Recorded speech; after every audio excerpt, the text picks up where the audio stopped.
Hi, this is Seema Arora, and this is a podcast on sustainability, climate, business, economy, and tech. Today's focus Netflix's 82.7 billion acquisition of Warner Brothers, Discovery Studio, and streaming rights, with an equity value of about $72 billion. The deal has emerged from a competitive bidding process initiated by Paramount Skydance. So, it's a case of history repeating itself. In 2000, AOL Time Warner merger was announced, and it is a critical precedent to what is happening today. The Netflix Warner acquisition resembles the AOL Time Warner deal more than any other media transaction in history. Steve Case envisioned a synergy between AOL's distribution platform and Time Warner's vast content library, and the thesis was that distribution meets content means greater revenue, greater growth, and greater profitability, and nothing of that materialized. What actually happened was the integration was disastrous due to a basic cultural clash between the tech and the legacy media, misaligned incentives where tech was pursuing profits at a much greater speed than what the legacy media was doing, and the transaction was financed by AOL's stock.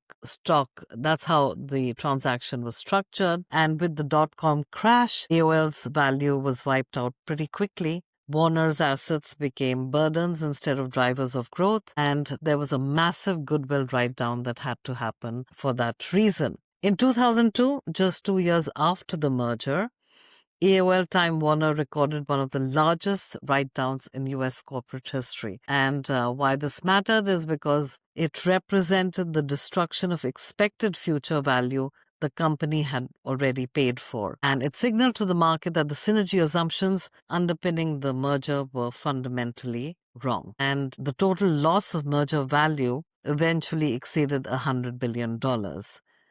And this is an important lesson for Netflix as it enters into a similar kind of a transaction here. Let's also look at another acquisition. This was the AT&T acquisition of Time Warner in 2018. That's a pretty recent sort of case. AT&T hoped to become a vertically integrated streaming powerhouse, and much like Netflix and Amazon, but it failed to extract synergies. In fact, it was burdened with tens of billions of dollars in debt, and it eventually had to spin off Warner Media to Discovery in 2022, admitting its strategic failure. Now, is third time a charm?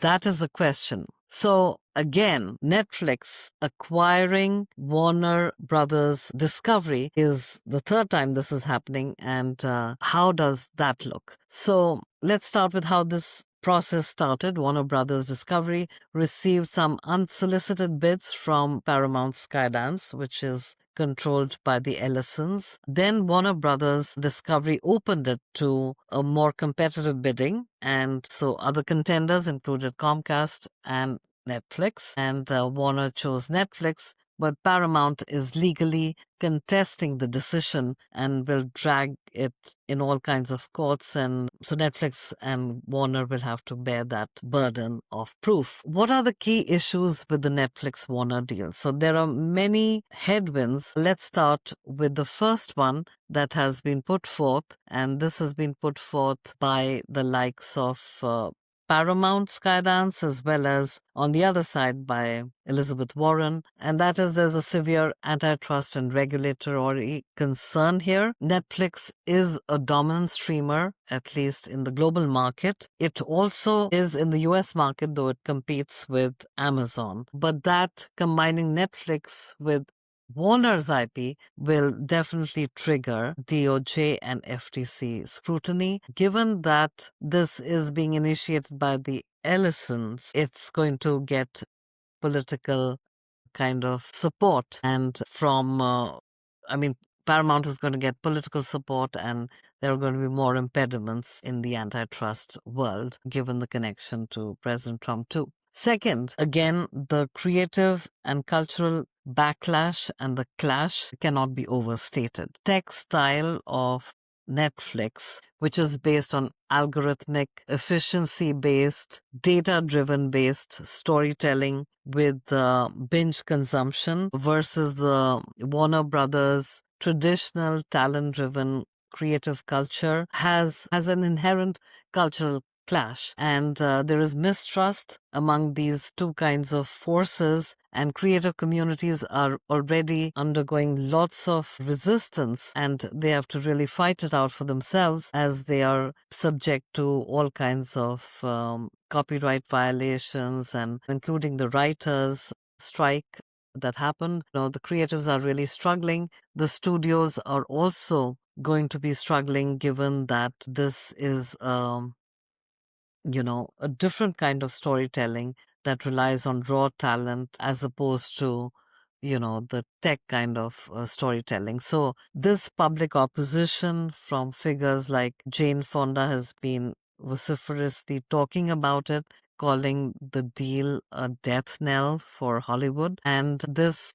really puts into focus that will this clash ever be achieved? Will there ever be a match of values in this area? Netflix obviously will have a shorter time horizon for, getting to the profits. Studios typically take a longer view, and that is going to play out in the financial cycle as well. It's also, you can say it's a weak strategic fit. Netflix, if it's trying to emulate Disney, kind of a vertically integrated entertainment media empire, Disney's ecosystem took about 90 years to build up, spanning parks, consumer products, TV, film, screening, studios, everything.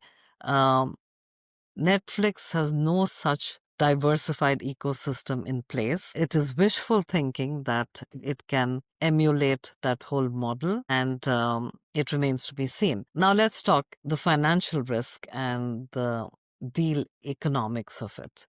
Netflix's financial position is that it made about $8 billion in profits in 2024. Its cash flow, free cash flow, is about 23 billion, which is not bad, but at the same time, nowhere close to justifying an 82.7 billion acquisition without really diluting its share. This transaction is share plus cash, and again, very similar to the AOL Time Warner kind of structure of the deal. How will they make up for this dilution in their shares? There would have to be large price hikes in the subscription or new customers. All that is very wishful thinking right now.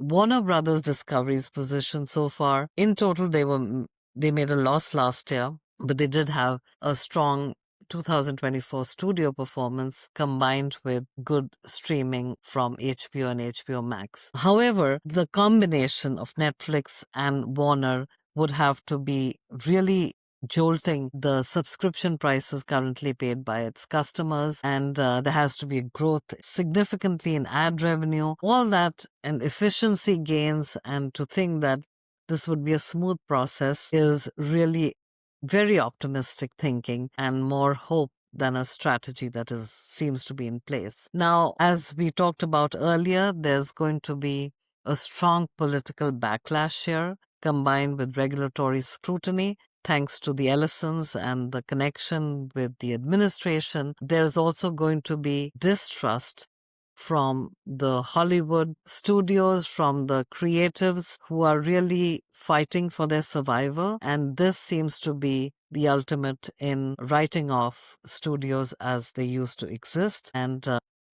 combining that with just digital storytelling. So I think in conclusion, one can say that this transaction becomes probably, if you think about the AOL Time Warner goodwill write down, the Netflix acquisition of Warner Brothers resembles the failed AOL Time Warner merger, raising concerns about the strategic fit, financing, and future value destruction. Netflix should tread this with supreme caution. Paramount initiated the original bidding process and is now contesting Netflix's winning offer, adding even right away legal and political friction. The deal faces probably intense scrutiny from the antitrust, and Netflix already holds a dominant global streaming position, and combining with Warner's IP would concentrate market power. Either way, I mean, they will have to fight it out. Culturally,